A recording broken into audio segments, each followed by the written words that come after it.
जय रघुनाथ जी की साथ। आज हम एक ऐसे विषय पर बात कर रहे हैं जो ये भारत के असंख्य क्षत्रिय बलिदानियों की गाथा से जुड़ा हुआ विषय है, जिनकी तलवारों की धार पर ये राष्ट्र टिका हुआ है। लेकिन दुर्भाग्य की बात है कि आज उन्हीं असंख्य बलिदानी वीरों के इतिहास को तोड़ा मरोड़ा जा रहा है। आज NCERT के पाठ्य पुस्तकों में ये लिखा जा रहा है कि कुछ क्षत्रिय रियासतें पहले अंग्रेजों के अधीन थी, फिर मराठों के।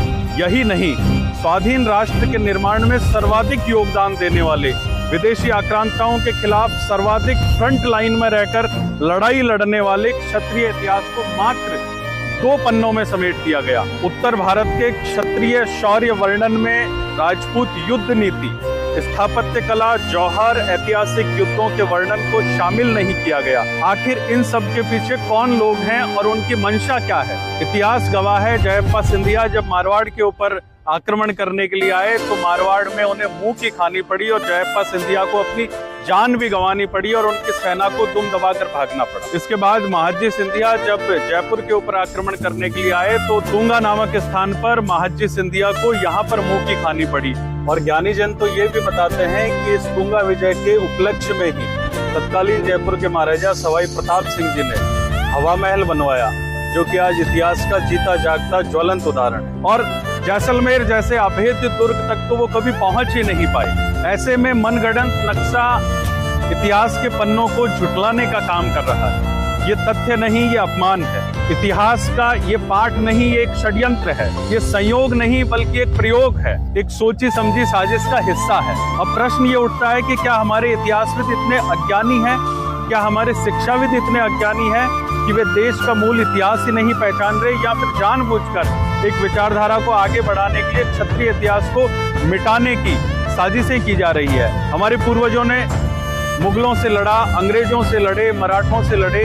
महाराणा सांगा, महाराणा प्रताप, दुर्गादास राठौड़, पृथ्वीराज चौहान, हमीरदेव चौहान, महाराजा सवाई जय सिंह जी, जिन्होंने की पुरंदर की संधि में जिनका बड़ा योगदान था, ये क्या सिर्फ इतिहास के नाम है? नहीं, ये भारत की वो नींव है जिन पर स्वतंत्रता का आज भवन खड़ा हुआ। आज स्थिति यह है कि महापुरुषों का जातिगत अपहरण किया जा रहा है, उनके योगदान को या तो दबाया जा रहा है या फिर किसी और जाति को सौंपा जा रहा है। क्षत्रियों और अन्य समाजों के बीच जातिगत वैमनस्य को बढ़ाने के लिए ये खेल खेला जा रहा है। सवाल ये है कि राष्ट्रवादी कही जाने वाली सरकार के सामने ये सब हो रहा है तो सरकार मौन क्यों है?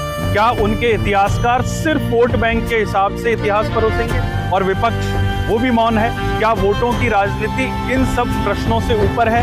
हम ये स्पष्ट कहना चाहते हैं कि क्षत्रिय इतिहास के साथ छेड़छाड़ कतई बर्दाश्त नहीं होगी। हम जवाब देंगे और मुंहतोड़ जवाब देंगे। अगर जरूरत पड़ी तो इतिहास के लिए आंदोलन भी होगा और संग्राम भी होगा। ये लड़ाई सिर्फ एक समाज की लड़ाई नहीं है, बल्कि राष्ट्र की आत्मा को बचाने की लड़ाई, और हम इस लड़ाई में पीछे नहीं हटेंगे। मेरी आप सब से अपील है कि सच को जानिए और पढ़िए और लोगों तक पहुंचाइए। अपने बच्चों को सही इतिहास बताइए और सरकार से भी, विपक्ष से भी और शिक्षण संस्थाओं से भी सवाल कीजिए, क्योंकि वीरता का इतिहास कोई मिटा नहीं सकता।